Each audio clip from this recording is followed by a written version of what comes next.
తెలంగాణ రాష్ట్రంలో గురుకులాల్లో అసలు ఏం జరుగుతుంది? ఇటీవలి కాలంలో చోటు చేసుకుంటున్న విద్యార్థుల వరుస మరణాలకు కారణం ఎవరు? విద్యార్థులు ఎందుకు మనస్తాపానికి గురవుతున్నారు? కారణం ఏమిటి? తాజాగా ఒకే గురుకులంలో ఓ విద్యార్థి మృతి చెందిన కొద్ది రోజుల్లోనే అదే పాఠశాలకు మరో విద్యార్థి మృతి చెందడం తీవ్ర కలకలం రేపుతుంది.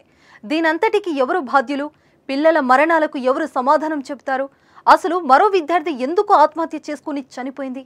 అసలు ఈ కారణం ఏంటో ఇప్పుడు తెలుసుకుందాం. అన్ని రకాల చర్మ సమస్యలకు శాశ్వత పరిష్కారం ఈ శ్రీత 9281458181. తెలంగాణ గురుకులాల్లో వరుస విషాదాలు చోటు చేసుకుంటున్నాయి. విద్యార్థుల అనుమానాస్పద మరణాలు వారి తల్లిదండ్రులకు శోకాన్ని మిగిల్చుతున్నాయి. ఇటీవల యాదాద్రి భువనగిరి ఎస్సీ సంక్షేమ హాస్టల్లో ఇద్దరు 10th విద్యార్థులు సూసైడ్ చేసుకున్న ఘటన తీవ్ర కలకలం రేపిన విషయం తెలిసిందే.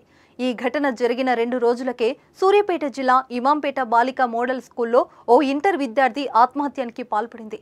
ప్రస్తుతం ఈ ఘటన జరిగి 4 రోజులు గడవక ముందే అదే స్కూల్లో చదువుతున్న 10th విద్యార్థి అస్మిత తాజాగా ఆత్మహత్య చేసుకోవడం తీవ్ర కలకలం సృష్టించింది.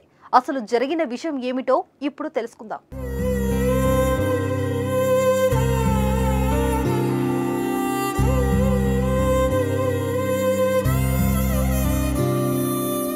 సూర్యాపేట జిల్లా ఇమాంపేట గురుకుల పాఠశాలలో 10వ తరగతి చదువుతున్న అస్మిత ఉరేసుకుని ఆత్మహత్యకు పాల్పడింది. మోతే మండలం బురకచర్ల గ్రామానికి చెందిన అస్మిత ఇమాంపేటలో హాస్టల్లో ఉంటూ 10th చదువుతుంది. తల్లిదండ్రులు హైదరాబాద్లో ఉండగా ఈ నెల 10న ఇంటర్ విద్యార్థిని వైష్ణవి కళాశాలలో ఫేర్వెల్ పార్టీ జరిగిన సాయంత్రమే ఉరివేసుకుని మరణించింది. వైష్ణవి మృతికి విద్యార్థినులు భయపడకుండా ఉండటానికి గురుకులానికి 4 రోజుల హోమ్ సిక్ సెలవులు ప్రకటించారు అధికారులు.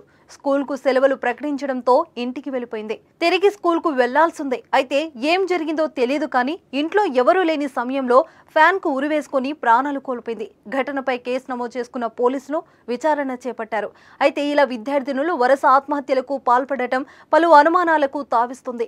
పరీక్షలు దగ్గర పడుతుండటంతో మానసిక ఒత్తిడి తట్టుకోలేక ఆత్మహత్యలకు పాల్పడుతున్నారా లేక స్కూల్లో టీచర్లు వేధింపులకు గురి చేస్తున్నారా అనేది తెలియాల్సిందే. దీనిపై పోలీసులు లోతైన విచారణ చేపట్టి బాధ్యులపై చర్యలు తీసుకోవాలని తల్లిదండ్రులు, ప్రజా సంఘాల నాయకులు డిమాండ్ చేస్తున్నారు.